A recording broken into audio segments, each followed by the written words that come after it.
আসসালামু আলাইকুম, সবাইকে শুভেচ্ছা জানিয়ে আমি শুরু করছি আজকের ভিডিও। প্রিয় দর্শক শ্রোতা, আজকের বিষয় হচ্ছে বাংলাদেশের আইনশৃঙ্খলা পরিস্থিতি নিয়ে দুটি কথা বলবো। 5 আগস্ট আওয়ামী লীগ সরকারের পতনের পর তত্ত্বাবধায়ক সরকার গঠিত হয় এবং ডক্টর ইউনূস স্যারের নেতৃত্বে উপদেষ্টারা নিজ নিজ মন্ত্রণালয়ের দায়িত্ব পান। সেই জায়গাতে স্বরাষ্ট্র মন্ত্রণালয়ের দায়িত্বটা ব্রিগেডিয়ার জেনারেল সাখাওয়াত হোসেন সাহেবের কাছে যায়। উনি ব্যর্থ হওয়ার পরে ওনাকে চেঞ্জ করে অন্য একজনের কাছে দেওয়া হয়।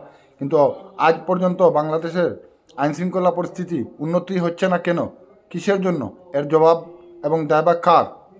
প্রশাসনের ভিতরে আওয়ামী লীগের সমর্থিত অনেকেই ছিল। অনেক প্রশাসনের কর্মকর্তারা দুর্নীতি এবং আওয়ামী লীগের এই দুঃশাসনের সাথে জড়িত ছিল বিধায় ওনাদেরকে গ্রেফতার করা হয়েছে, প্রচুর রদবদল করা হয়েছে, কিন্তু এখন পর্যন্ত প্রশাসন বাংলাদেশে শান্তি ফিরিয়ে আনতে পারে নাই। আমরা দেখতে পাচ্ছি রাজনৈতিকভাবে বিভিন্ন জায়গাতে বিভিন্ন নেতাকর্মীদেরকে খুন করা হচ্ছে, লুটপাট করা হচ্ছে এবং কে কোনটা দখল করে কে খাবে সেটা চলতেছে, কিন্তু প্রশাসনের নীরব ভূমিকা দেখা যাচ্ছে। বিশেষ করে ডক্টর ইউনূস স্যারকে বিতর্কিত করার লক্ষ্যে যে সমস্ত দুর্নীতিবাদদেরকে আপনারা গ্রেফতার করতেছেন, তাদেরকে আদালতে যখন তোলা হচ্ছে তাদের উপর হামলা করা হচ্ছে। এই ভিডিওগুলো বিভিন্ন জায়গাতে ব্যাপকভাবে প্রচারিত করা হচ্ছে। আমি জানতে চাই, আদালতে এত পুলিশ থাকার পরও হোক ওরা আসামি, ওদেরকে বিচার হবে, ওদের বিচার হবে, আদালত ওদেরকে শাস্তি দিবে, কিন্তু এই জায়গায় ওদের উপরে হামলা কেন করা হয়?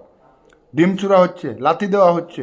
গতকালকে দেখলাম বাংলাদেশে হিরো আলম নামের একটি ইউটিউবার, যে ছাত্র আন্দোলনের সর্বপ্রথম সহানুভূতি জানিয়ে রাস্তায় ছিল, তার উপর বগুড়াতে কিভাবে হামলা করা হয়েছে। আদালতে একজন মানুষের উপর এত হামলা কেন করা হয়? এর দায়ভার কে নেবে? এর জবাব স্বরাষ্ট্র উপদেষ্টা মহোদয় দিতে হবে। কেননা স্বরাষ্ট্র উপদেষ্টা, আপনি যদি এর দায়ভার এড়াতে চান তাইলে এটা দেশের মানুষ মানবে না। আপনারা যদি দেশের শান্তি শৃঙ্খলা ফিরিয়ে আনতে না পারেন তাহলে আপনি পদত্যাগ করে ফেলুন, অন্য একজন দায়িত্বে আসুক। আপনার যে যোগ্য ব্যক্তি বাংলাদেশে রয়েছে, আপনি কেন আপনার কারণে ডক্টর ইউনূস স্যার বিতর্কিত হচ্ছে? আপনি কি জানেন না এই দেশের ইতিহাস? আপনি কি ভুলে গেছেন সব কিছু? বাংলাদেশের মানুষ একটি সরকারকে পতন করেছে, 15 বছরের সরকারকে। আপনাদেরকে দায়িত্ব দিছে অনেক আশা এবং আকাঙ্ক্ষার প্রতীক। আপনারা যৌথ বাহিনী নামে অভিযান পরিচালনা করবেন। কি করতেছেন? কি পরিচালনা করতেছেন আপনারা? আপনারা অতি দ্রুত দল মত নির্বিশেষে যে বা যারা সন্ত্রাসী করতেছে তাদেরকে গ্রেফতার করুন, যে বা যারা দখল করতেছে তাদেরকে গ্রেফতার করুন। আওয়ামী লীগের বিভিন্ন জায়গাতে নেতাকর্মীদের বাড়িতে হামলা হচ্ছে। কেন ওদের বাড়িতে হামলা হবে?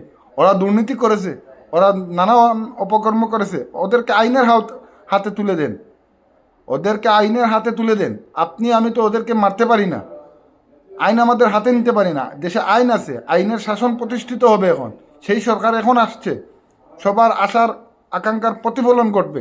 কিন্তু আপনারা যারা নিজেরা আইন হাতে তুলে নিচ্ছেন আপনাদের রাজনৈতিক ফায়দা হাসিলের জন্য, আপনারা ভুলে যাবেন না আপনাদের কারণে ডক্টর ইউনূস স্যার বিতর্কিত হবে বহির্বিশ্বের কাছে।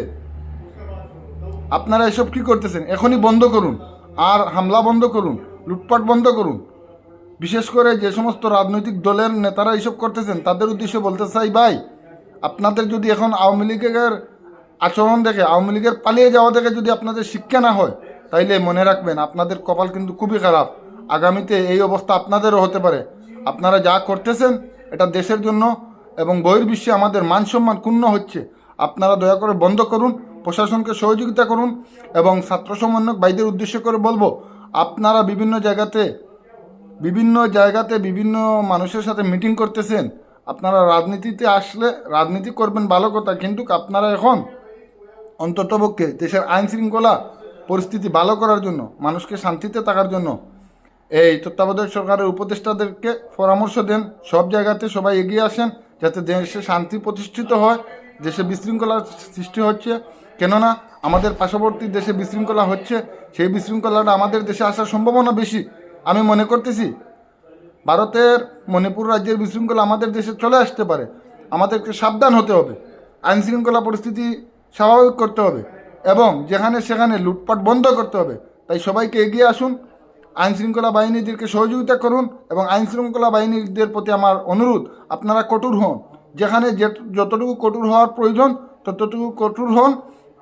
দোষী যারা আছে তাদের বিচার আমরা আদালতের মাধ্যমে যাতে দেখতে পাই। কোনো ব্যক্তির হাতে কোনো বিচার বহির্ভূত হত্যাকাণ্ড আমরা দেখতে চাই না। তাই আপনারা প্রতিটি থানায় আপনাদের মানুষের নিরাপত্তা জোরদার করেন এবং মানুষদেরকে সাহায্য করেন। যেখানে আপনারা সংঘাত দেখেন, কোনো দল মত বিচার করবেন না, সেই জায়গাতে মানুষকে থামানোর চেষ্টা করেন। কেননা দেশটা আমাদের সবাই, আমরা যদি এই দেশটাকে সুন্দর করতে না পারি, আমরা যদি আইন শৃঙ্খলা বাহিনীকে সহযোগিতা না করি, তাহলে আমাদের দেশটা একটা বিশৃঙ্খল রাষ্ট্রে পরিণত হয়ে যাবে। আমাদের এতদিনের নতুন যে স্বাধীনতা আমরা পেয়েছি সেটা কলঙ্কিত হয়ে যাবে। আমাদের নতুন স্বাধীনতার কোনো সম্মান থাকবে না। তাই সবার প্রতি আমার অনুরোধ, আসুন আমরা একসাথে সবাই মিলে কাজ করি এবং দেশের শান্তি প্রতিষ্ঠা করি। যারা অন্যায় করেছে ওদেরকে আইনের হাতে তুলে দেন, আইন ওদের বিচার করবে। ওরা যদি দোষী হয়ে থাকে আইন ওদের বিচার করবে।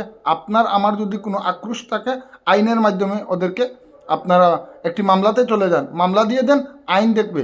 আইনের মাধ্যমে, কোর্টের মাধ্যমে ওদেরকে বিচার করা হবে। দয়া করে কেউ নিজ হাতে আইন তুলে নেবেন না। সবাইকে ধন্যবাদ জানিয়ে বিদায় নিচ্ছি। আসসালামু আলাইকুম।